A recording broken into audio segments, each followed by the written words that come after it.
I just got back from taking Granny to one of her treatments. A lot of you have been asking. Granny's doing pretty good. She's done so much better with the treatments than we thought that she would, so she's hanging in there and doing her best to get through this. So thank you so much for thinking about her and for praying for her. We really appreciate it. So I got a lot of stuff I got to do now that I've got back home, but I'm going to take a quick little meander around the yard and just look at things, and I thought you might want to see too. It's a little bit disappointing because of the hard freeze that we had last week, those several days of really cold temperatures. All of the frost tender things are now just fell over and smushed, you know, just down to the ground flat. So a little bit sad to see them, but there's still a lot of beauty in the garden. Everywhere there's leaves this time of the year. Almost all the leaves have already fallen off the trees.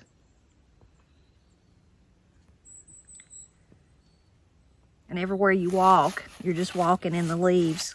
These are kind of wet, but I always like the sound of leaves when I'm walking back and forth from Granny's up here or walking in the woods. First massive damage, frost damage that you notice right when you come out the back door, like when I'm going to let the chickens out, is Katie's little flower bed. You can see the nasturtiums are just flat. You can see the zinnias that she had growing back there. They're all droopy. Needs to all be tore out. I'm not sure if, I think Katie's gonna do some things in here, so I'm not gonna bother this. I'll leave it to her. I've got this little stuff coming up everywhere. I thought maybe it was yarrow. This is where our herb bed used to be before we had to get the bed, before our one that was flat on the ground got demolished. Corey thinks it's something else, so we'll have to figure it out, but it's coming up everywhere right here. There's just a little woolly worm. This is the herb bed, and it doesn't look very bad because we'd already cut so much stuff back. You can see the lemongrass, though, looks dead. Now, I've been confused about the lemongrass, and I've not even done any of my homework yet, but when I planted it here early in the spring, we bought it from the Satterfield's wonderful nursery. People said, oh, you shouldn't have planted it there. It'll get so big. And it did. They were right. So I'm like, I'm going to have to move it. But then in my last video, a lot of people said, oh, well, Tipper, it won't come back. It won't come back. So, and it doesn't look like it because it certainly looks dead already from those cold nights. So if it doesn't come back, it wouldn't really matter if it grew that much each year. So I'll have to investigate further on that. I need to call Betty and ask her about it. And then there's this parsley back there that got bit. Our sage still looks good. And then in the other end of the bed, the lemon balm, it looks kind of pitiful. But that's okay. I've been so pleased with this bed this year that I just can't wait next year to do it all again. This is the corner of the bed where we had our cucumbers and some melons and the peppers, of course, and you can see the nasturtiums. They're just flat, just flattened, which I knew that would happen. That first cold night got them, and then, you know, having several more below freezing nights really made sure they were good and dead. But they'll come back next year if I plant them. You have to replant them. I've never had them re-sow themselves like volunteer the following year. Might happen though, but I've never had that happen before. But I plant them in early spring, and they usually do good like this until the first hard frost. This really pitiful, ugly thing was my coleus that I also got from Satterfield's. It was so beautiful all summer long. It didn't seem to matter that it didn't get much rain because it was tucked back in here. It didn't get much moisture. It just got bigger and bigger and bigger. But the hard frost, again, hard freeze, that first hard freeze just took it out. Now I need to clean all that mess up. So the catnip didn't seem to get bothered very badly by the freeze. I don't know if it's because it's under this little overhang. I don't think that was it. There's just another woolly worm in there. But you can see the nasturtiums just below it, again, that were in this grow bag, just melted, just kind of mushed down and melted. I see all kinds of seeds there that I need to come back out and harvest. So this is our beautiful arch that Malabar spinach grows on, and you can see again one night and it just melted it. You can see this is actually the leaves from the maypops or wild apricots. That's the round globe things you see hanging. And when they get soft, they're ripe. These are soft. Sometimes we let them turn even, you want them to turn a little bit. Could take all these inside though and let them finish ripening. I think Corey and Katie may make something with them. But they are It's not something that we really harvest big, but we enjoy it just because it reminds me of childhood, and it reminds Corey and Katie of their childhood. But you can make a little drink out of it. You can just eat the little seeds inside. It's kind of got jelly around them, like a jelly-like substance that's sweet. Anyway, so those are the only thing left in this arch that's worth saving for now. So this is one of the grow bags here that's got turnips in it. You can see some. There's one down there growing. There's some more. Could be eating turnip greens. The frost didn't hurt them. If anything, it would make them sweeter. So this is going to be real enjoyable to eat. This bed, barely anything come up in it except some kale, like 2 plants or 3 plants. And you can see it really damaged the leaves. But what's already happened is some new growth has already come out. So kale usually can stand the cold temperatures during the winter. It may have damaged this one because, for one thing, they had no protection. Like if it had been a whole patch of kale, they kind of protect each other. But also, we have been so dry here. That plant's not really thriving because of the dry conditions that we've had. Anyway, but it will. You can see it's trying to come back out already. Now this grow bag full of kale, you can see fared better. It's still looking pretty good. We've been eating a little bit out of it. There's some water ponded up there. I'm trying to think, how did that water get there? But now I remember I did that when I watered the chickens yesterday. What I had left over, I just dumped it in all these beds.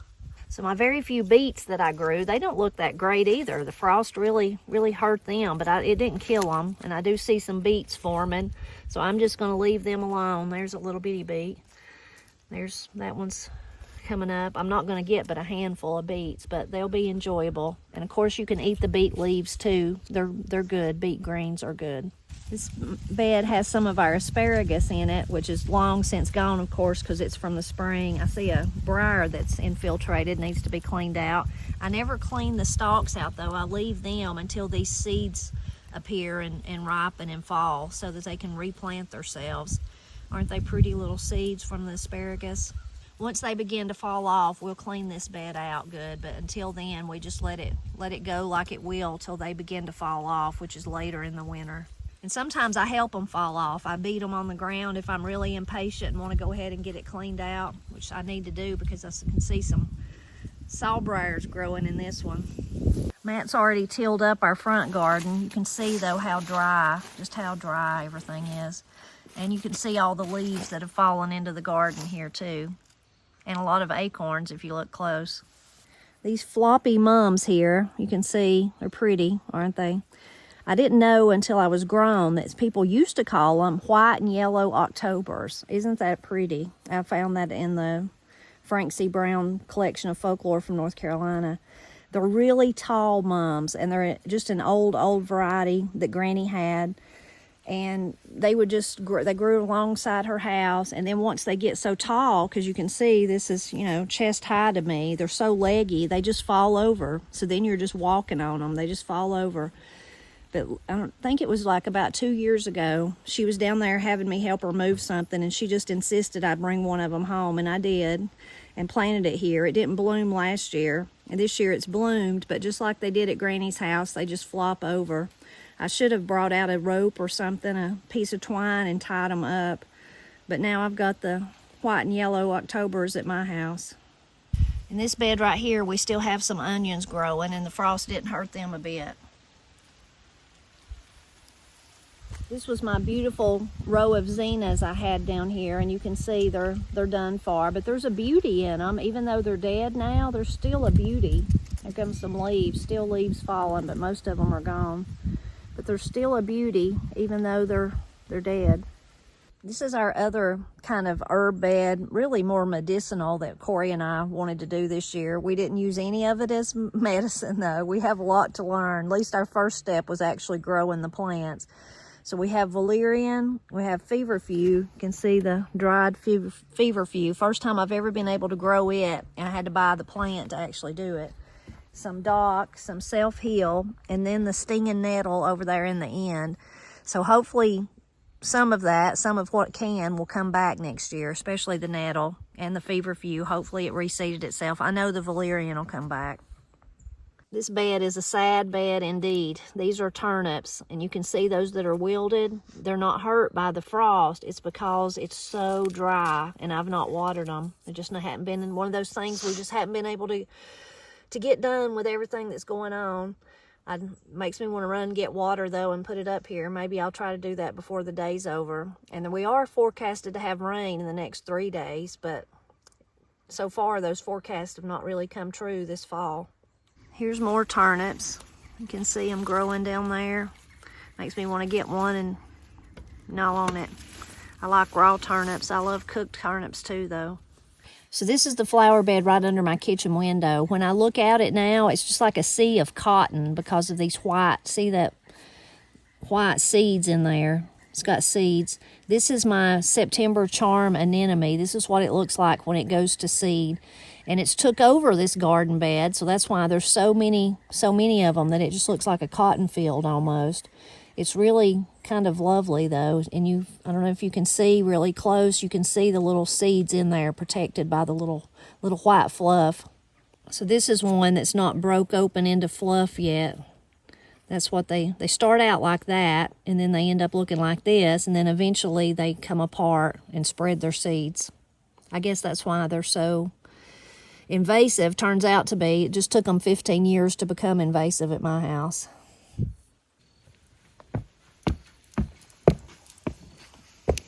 So this is our mustard greens in this bed. They're looking pretty good. They kind of look raggedy though. Again, I think it's because of lack of rain and we've not watered them.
I hope you enjoyed walking around the garden with me for just a few minutes. Kind of sad to see those things that the hard freeze got just completely wiped out. Of course, every year I know that it will. I know what flowers it's going to get. I know what plants it's going to get, like the spinach. But it's still a little bit of sadness to see it each year. But along with that sadness, the mind of a gardener, since I've been growing things for so long, my mind is already going to next year. What the Malabar spinach, will it do good next year like it did this year? Will my nasturtiums be as pretty? Already thinking about what I want to change here or there, or should I think about doing this? Should we think about, you know, whatever it is, adding more beds, all those different things. So along with the sadness, if you're a gardener, you understand there's always thinking about the next thing, thinking about the next garden, the next thing that you're going to plant, the next thing you're going to harvest. I'm really thankful for the fall things we have growing, like the turnips and the mustard greens. I'm wishing for rain. I wish we'd had rain, but I feel guilty even saying that because I know a lot of people dealt with drought all summer long, and we really had abundance of rain, abundant moisture, just like we usually do, all the way up until fall. And then now it's been really dry. I feel really bad for the people suffering from drought, especially in the areas where there's forest fires. There's been a few fires in our area, but nothing close to our house, but just enough for you to be able to smell the smoke and see the smoke in the distance. So I hope that rain comes, and I hope it helps with all the forest fires as well as the plants that are growing. Each stage of the garden still has a beauty to it though for me. You know, even it'd be a stretch kind of, but even those nasturtiums where they're just give up and laying, there is a beauty in that if you look at it. There's a I don't know, knowing that, seeing their seeds there, that their seeds can offer rebirth for the next year, and just knowing that they did so wonderful. I guess a life well done or a race well run, you know, those kind of things you think about. I love seeing grannies, those yellow and white Octobers. That's not a mum that people today really are interested in. You know, most of them are those that kind of turn into look like a pin cushion. They're so big and fluffy, and they're beautiful. I love them, but there's just something special about those old varieties like those that were grannies, the white and yellow Octobers. Really special to see them, and exciting to see all the stuff that's still growing in our fall garden. As always, I'm always thankful that you drop by to help me celebrate Appalachia and spend time with me in the garden.